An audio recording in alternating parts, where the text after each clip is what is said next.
Whatever Jesus wants to do in your life, He wants it to be permanent. Because He wants you to testify forever.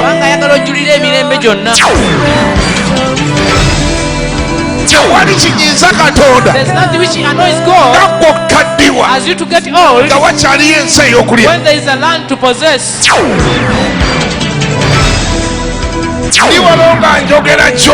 We are speaking to you.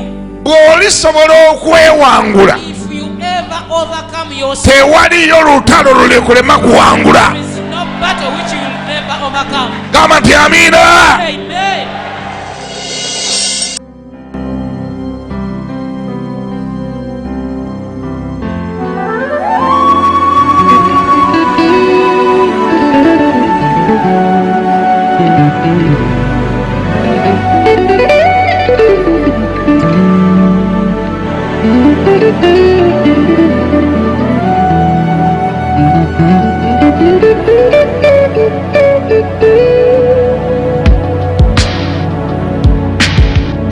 Hallelujah. Amen. Good morning, ladies and gentlemen. And once again, praise the Lord. You may be seated. What was the Are you read in the book of Mark chapter 2? It reads as follows. And again he entered into Capernaum after some days, and it was noisy that he was in the house. And straightway many were gathered together, inasmuch that there was no room to receive them. No, not so much as about the door, as he preached the word unto them. And they come unto him, bringing one sick of the paralyzed, which was born of 4. And when they could not come nigh unto him for the press, they uncovered the roof where he was. And when they had broken it up, they let down the bed wherein the sick of the paralyzed lay. When Jesus saw their faith, said unto the sick of the paralyzed, Son, thy sin be forgiven thee. But they were certain of the scribes sitting there and reasoning in their hearts, why doth this man thus speak blasphemies? Who can forgive sins but God only? And immediately, when Jesus perceived in his spirit that they so reason with themselves, he said unto them, Why reason ye these things in your hearts? Whether is it easier to say to the sick of the paralyzed, Thy sin be forgiven thee, or to say, Arise and take up thy bed and walk? But that ye may know that the Son of Man has power on earth to forgive sins. He said to the sick of the paralyzed, I say unto you, Arise and take up thy bed and go to thy way into thine house. And immediately he arose, took up the bed, and went forth before them all, inasmuch that they were all amazed and glorified God, saying, We never saw it on this fashion. Glory be to God. My message this morning is titled The Visible Faith. Have you ever known that faith can be seen? wali okitegeddeko nti okukkiriza kusobola okulabika? According to the message of today, okusinziira ku bubaka obw'olwaleero, it looks like a faith can be seen. kifaanana nga okukkiriza okusobola okulabika. Don't ask me which color is faith. Tombuuza okukkiriza kuba kwa langi ki. Don't ask me how big normally faith is. Tombuuza okukkiriza kuba kunene kwenkana wa. What shape? Kuba mu kikula kitya. But what I'm gathering here naye kyenzijja wano is that faith kiri nti okukkiriza is something kyekintu that can be seen. ekisobola n'okulabika. My Bible has said in chapter 2 of Mark, Makko 2:5 verse 5, olunyiri lwa 5 it has declared tulangiridde that when Jesus saw their faith, Yesu bwe yalaba okukkiriza kwabwe, he said unto the sick of the palsy, n'agamba akozimbye nti, Son, mwana wange, thy sins be forgiven. ebibi byo bikuggiddwako. Has your faith ever been seen? Okukkiriza kwo kwali kulabiseeko. When God looks at you, Katonda bw'akutunuulira, what does he see? kiki kyalaba? Majority of us, Abasinga obungi ku ffe, when God looks at us, Katonda bw'atutunuulira he only sees our doubts. alaba kubuusabuusa kwaffe. The opposite of faith is fear. Ekyolekanye n'okukkiriza kiyitibwa kutya. And that means Ekyo kitegeeza that if faith can be seen, nti okukkiriza bwe kuba kusobola okulabibwa, then also fear can be seen. n'okutya kusobola okulabibwa, Then also doubt can be seen. n'okubuusabuusa kusobola okulabibwa. But when God looks at you, Naye Katonda bw'akutunuulira, what does he gather? kikyakulabamu, What does he see? kikyakuŋŋaanyamu.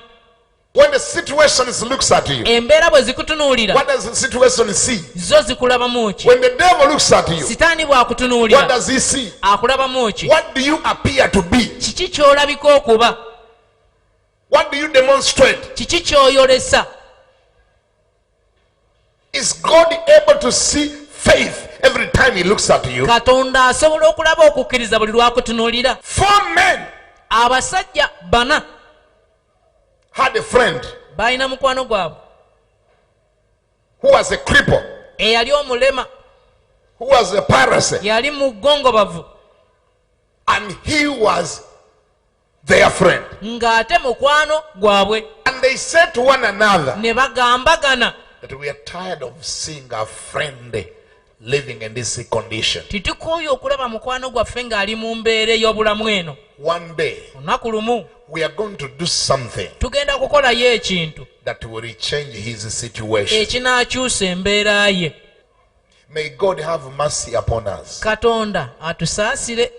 It's very rare. Kyabbula nnyo Majority of the friends we have in our days emikwano egisinga gye tuba nagyo mu nnaku zino are people who say, be bantu abagamba, before I become so and so's friend, nga sinnafuuka mukwano gwa gundi, what can I get out of him? ngenda mufunamu ki? Those are the type of friends that we are having. Ebyo ebika by'emikwano gye tulina. But imagine of these people Ne tulowooze kufumitize ku bantu bano having a friend nga balina mukwano who gwabwe is a paralyzed, nga mugongobavu, crippled, mukozimbu, non-profitable, nga taliko kavaamu, doesn't have an income, talina nnyingiza, is supposed to be supported, ng'alina kuwagirwa buwagirwa. and they got a day Ne bafunayo olunaku, and they thought of him ne bamulowoozaako, and they purpose ne bagwenderera. that we must come together Tuteekwa okuŋŋaana to find a lasting solution tufune ekyokuddamu ekinaanywerera to our friend. eri mukwano We gwaffe. are tired of lifting him Tukooye omusitulanga from the bedroom nga tumujja mu to kisenge, the sitting room. tumuleeta mu We ddiiro. are tired of feeding him. Tukooye We are omuliisanga, tired of closing him. tukooye We are omwambazanga, tired of bathing him. tukooye We are omunaazanga, tired of carrying him to the party. tukooye omutwala ku We embaga. must find a lasting solution Tuteekwa omukolera to ekinaamuyimiriza his situation. tuggyewo embeera eno. Thank God for such a friend. Twebaze Katonda emikwano bwe giti. I want to tell you, Njagala kukugamba you need such friends. weetaagayo ab'emikwano bwe batyo. Now, those of you who say Mmwe abagamba that in this life ti mu bulamu buno you don't need people, teweetaaga bantu, you only need God, weetaaga Katonda yekka. I woe unto you. Nkusaasira, You need people. weetaaga abantu. God is the one who created the people. Katonda ye yatonda abantu. Don't cut off yourself from people. Teweesala ku bantu, Don't isolate yourself. tewejja ku bantu from everyone. okwejja ku buli muntu. Yes, there are some people who are not good, kituufu waliyo abatali balungi but not everyone is bad. naye si buli muntu nti mubi. Don't isolate yourself. teweesikutula ku bantu, You need people. weetaaga abantu. I want to ask you, yensonga ki njagala okubuuza, who is your friend? mukwano gwo y'ani? Yes, I know there are some bad friends, kituufu waliwo emikwano emibi but not all they are bad. naye si bonna nti babi. But how can you live a life naye obeera otambulamu which do not have anyone in your life? nga tolinaayo gw'oyita mukwano gwo. That you rejected everyone, buli muntu wamuboola wamugaana, that you are so sensitive, buli omu omwekengera, that you are very skeptical, buli muntu tomwewa, that you fear everyone. buli muntu omutya. How are you going to reach your destiny without the people in your life? ogenda kutuuka otya mu magenda go nga tolina bantu mu bulamu? Because part of your journey kubanga ekitundu ku lugendo lwo is supposed to be made by people. kirina kukutambulirwako bantu. Someone has to do something to help you reach where you are going. wateekeddwa okubaawo aliko kyakola okuyamba okutuuka gy'ogenda. May the Almighty God lift some good people into your life and bring them. katonda omuyinza abe nakuyimusizayo abantu abalungi. I don't care where they're going to come from. simanyi wa gye banaava, I don't care whether they're going to be Ugandans, sifaayo banaabanauganda, Indians, or Asians, abayindi oba ava mu asia, whether they're going to be Chinese. oba nabo bachina. But may God find you some people, naye katonda akuzuulireyo bring abantu, them and add them into your life abaleeta abagatte mu bulamu that will bwo, help to carry you, banaakusobola okutwala, that will help to carry you abanaakusitula, and take you where your miracle is, bakutwala wali ekyamagero and kyo, take you where your destiny is. bakutwala wali amagenda go. Come on, someone say amen. Ko nti amiina.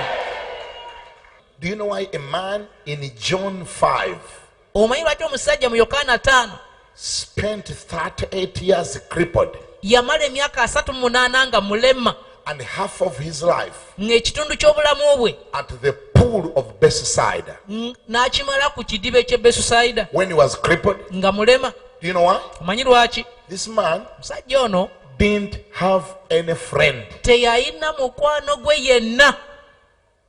He is only known for quarreling. amanyiddwako kyakuyomba, He complains. yeemulugunya, He murmurs. atolotooma, He had an attitude nga buli kiseera yaba munyiivu, complaining about not being helped. buli kiseera ayombera butamuyamba. How do I know? manya ntya? Jesus find him at the pool yesu amusanga ku kidiba and he asked him, n'amubuuza, "You guy, muntu gwe do you want to be made whole?" oyagala okuba omulamu? My goodness, he has got a harsh response. ekyewuunyisa ayanukula enyanukula ekalabula.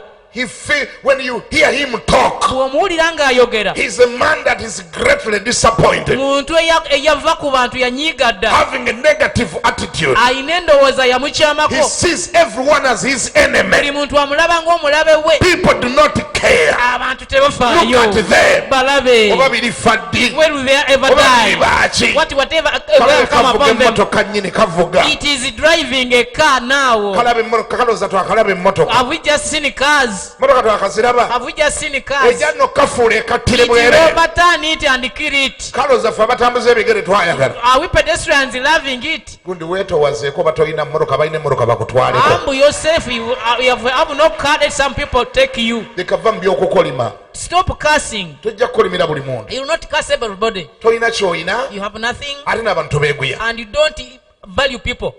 Owuza sitombulira bantu nze. You said, don't tell me about people. Nze siri ku bantu, seeteeka ku bantu nze. For me, I don't put myself on Nze people. seeteeka ku bantu. For me, I don't put myself on Nze people. ennaku yange ngimanyi. I know my sorrow. Ennaku yange ngimanyi. I know my sorrow. Bwe mba sirina, mba sirina. When I don't have, I don't have. Oba ntambuza ebigere ne mbitambuza. If I walk by foot, I walk. Oba nsula empewo ne nsula empewo. If I live without a blanket, I Nze siri live. ku bugagga bwabwe. I don't mind about their Nze riches. siyimirirawo ku lwabwe. I don't stand on their behalf. Ennaku yange ngimanyi. I know my sorrow. Egenda nno okutta. It will kill you.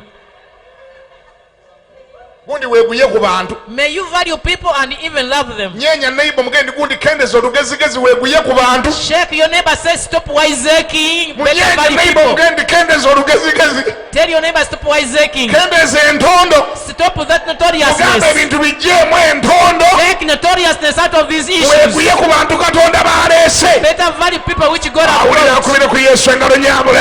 Give Jesus hand claps.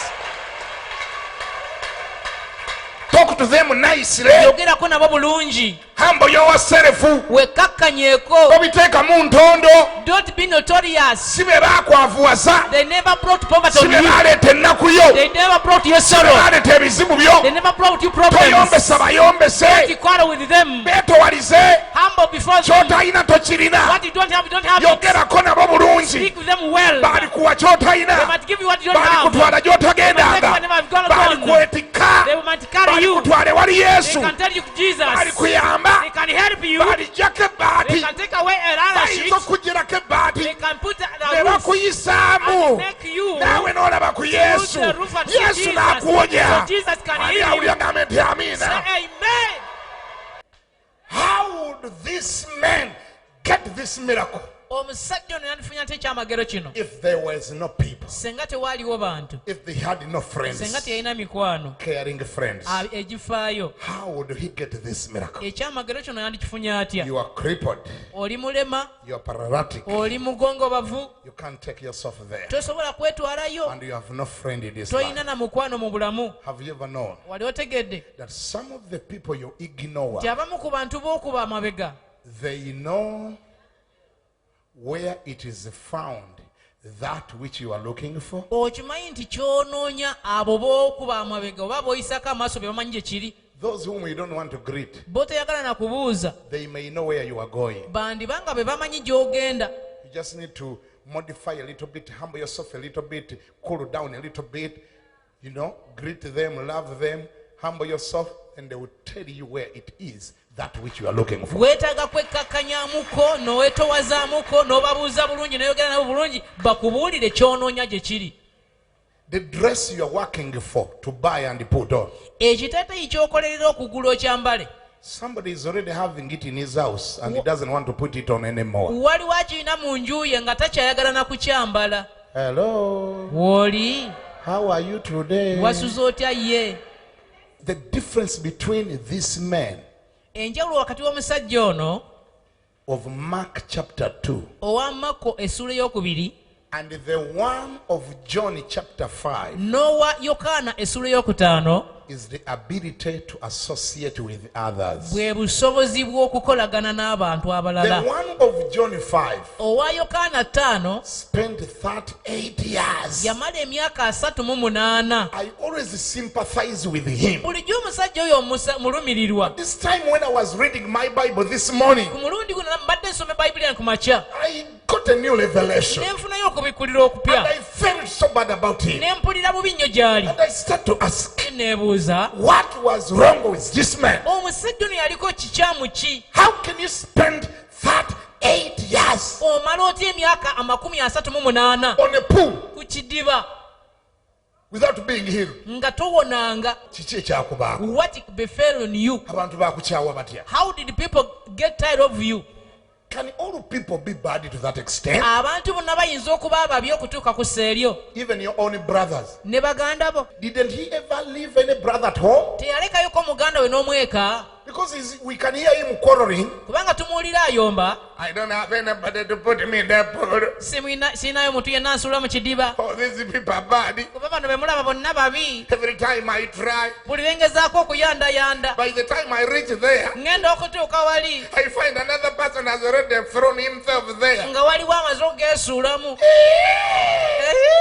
Can't you befriend anyone Gwe tosobola kukola mukwano ku muntu yenna for 38 years? Really? okumala emyaka 38 ddala ddala. Emyaka 38 nga gw'okaaba tewali anjagala. 38 years you cry, no one loves me, Tewali anjagala. no one cares about me. Nsobola kulaba tewali anjagala. You say I have no friend. Simanyi bandika omwoyo gwali jekiso. I don't know whether I have this spirit of rejection. Abantu bonna bandikawo bulesi. All people just leave me here. Bonna. All people. Oba olina okukyusa ku njogerayo. Perhaps you have to change your talking. Oba okyuse ku attitude yo. Perhaps you change your attitude. Oba okyuse ku mpisa zo. Perhaps you have to change your Oba behaviors. okyuse ku ngeri gy'oyogeramu But n'abantu. if you have to change the way you speak with the people, Abantu bonna tebayinza kukyawa. all people cannot hate you. Era waliyo At abakwagala. least someone can love you. Kyusa engeri gy'oyogera. Change the way you speak. Kyusa engeri gy'okwatamu abantu. Change the way you handle Kyusa engeri gye people. weeyisa. Change the way you behave. Abantu bwe bakuwola basasulenga. People borrow, you pay them. Bwe bakwasikanga engoye zaabwe zisengayo mu tayimu. So they lend you their clothes, take them back in Bwe time. bakwasikanga emmotoka zaabwe togimalanga mu mafuta n'ogireeta motoka n'ogisuula n'ogamba ye emotoka yo ngiziza. If they lend you their cars, don't finish the fuel and bring it back there. Zaamu amafuta g'ovuze. To fuel it. Oli yakuwadde emotoka ye etukula gisenga etukula. If someone gave you a car when it's clean it and bring it back. Bwe bakusuzangako mu maka gaabwe. If you are accommodated in their homes, weeyise ng'omuntu. you behave like a person. Tolya mmere n'olikaawo essowaani. Don't eat and leave there your plate. Gyawo essowaani ogitwale ogyoze. Take your plate and wash it. Yoza n'endala essatu z'onsanzeeyo. Even wash the other three which you found there. Oli mulage nti okyazika. Show that you can be hosted. Tofaanana nga kidomola mu nnyumba y'oli. Don't look like a jerrycan in someone's house. Newe n'otudde awo. You are seated there. Okyadde mu nnyumba y'omuntu. You are a visitor in someone's house. Akuwadde emmere omaze ogirya. He gave you food, you have eaten. Essowaani oziresa You have left the place there. obikudde zabbuli osoma zabbuli. You open your psalms, you are reading. eno bw'ogira n'ozibiriza amaaso n'oyogera mu nnimi. You close your eyes and speak in tongues. ajja kugoba ogende n'ennimi zo. He will cast you away with your tongues. legako nti okyazika. Show that you are easy to host. oli atuuke n'ogamba ng'obadde osibula genti yongera obeerewo ennaku bbiri. For time to come for you to go, let your host tell you that remain some 2 other days. naye n'okyalewo abantu abadde ne basabirira ogenda ddi. But you go to somewhere as a visitor, people pray when you ever go. some people, Abantu abamu, listen to me, puliriza, they are tired baakoowa of seeing your wedding budgets okulaba bajeti zo ez'embaga when they have never been your friend. naye nga tabangako na mukwano gwo, Before you think of nga fundraising, tonnalowooza ku kunoonya nsimbi, consider friendrizing. sooka olowooze ku ky'okukwana emikwano. You want the people to lift you and throw you in a pool. Have they ever been your friend? Oyagala abantu bakusitule bakusuule mu kidiba nga kyetabudde, baali babaddeko mikwano gyo. And you are waiting to report them to Jesus. Olinze luli lw'olibaloopa eri Yesu. But when Jesus comes, Naye Yesu lw'alidda, I'm going to report them. ndibaloopayo. They are not givers. Si bagabi, They are not generous. tebagaba, They don't cooperate. tebakwalagana nabo They don't n'abantu, associate. tebatabagana, They love themselves. beeyagala bokka. So the moment Jesus showed up Yesu bwe yalabikira and he asked this man, n'abuuza omusajja, do you want to be made whole? oyagala okuba omulamu? Hear his answer. Kati wulira kyaddamu. Oh, yo, Jesus. Yesu, It's good you have come. w'olyose n'ojja. All those people, Awo bonna boolaba abo, including that woman, n'akakyala ako koolaba, including that man with a big belly. n'omusajja oyo alina olubuto olunene. All of those people, they are very bad people. Awo bonna boolaba bazibu, Evil, babi, wickedness, bakyamu. only Illuminati, Abo boolaba beruminati, devil worshipper. abo basinza sitaani. They are all devil Abo worshipers. boona bonna basinza mulabe. None of them is good. Temuliimu alimu kalungi n'aka, No mercy. teri kusaasira. They are all bad. Bonna babi. How can all people be bad? Abantu bonna babijja batya. You want them to start with your problem Oyagala batandikire ku kizibu kyo when you have never been their friend? nga tobangako mukwano gwabwe. Thank God for the man in Mark chapter 2. Twebaze Katonda omusajja wa Makko 2 He's giving us a new understanding. atuwaddeyo entegeero empya. He had friends. Ye yalina emikwano. They said, Bagamba we are going to climb this house. tugenda kuwalampa ennyumba eno. Why? Lwaki? Samuel must get his miracle. Samwiri ateekwa okufuna ekyamagero kye. We came today determined. Tuwaze tumaliridde. He must go back home not carried. Ateekwa okuddeka nga tewali amusitudde. Someone you need is those kind of friends. Weetaagayo ekika ky'emikwano bwe gityo. Someone you need those kind of friends. Weetaagayo ekika ky'emikwano bwe And gityo. I declare to you, Era nnangirira gy'oli. may the Lord bring such friends in your life. Mukama akuleetera emikwano bwe gityo mu May bulamu the bwo. Lord bring such friends. Mukama akuleetera emikwano bwe gityo. Determined friends. Egimalirira. Not exploiters. Egitaze kunyonyonta. Not hypocrites. Abatali But bannanfuusi. genuine Naye friends emikwano who gy'amazima. can be there for you. Abasobola okuyimirira ku Who lwo. can do anything for you. Abasobola okukola buli kintu. Who can unroof a house. Abasobola okuggyawo akasolya. People who can unroof a house Abasobola okuggyawo akasolya for ku you. lulwo. I declare them into your house, Kulangirirako into your life. mu bulamu In bwo. Jesus' mighty Mu linnya lya name. Yesu ly'amaanyi. Someone stand up and give the Lord a hand clap. Yimirira okubire Yesu mu ngalo ez'amaanyi.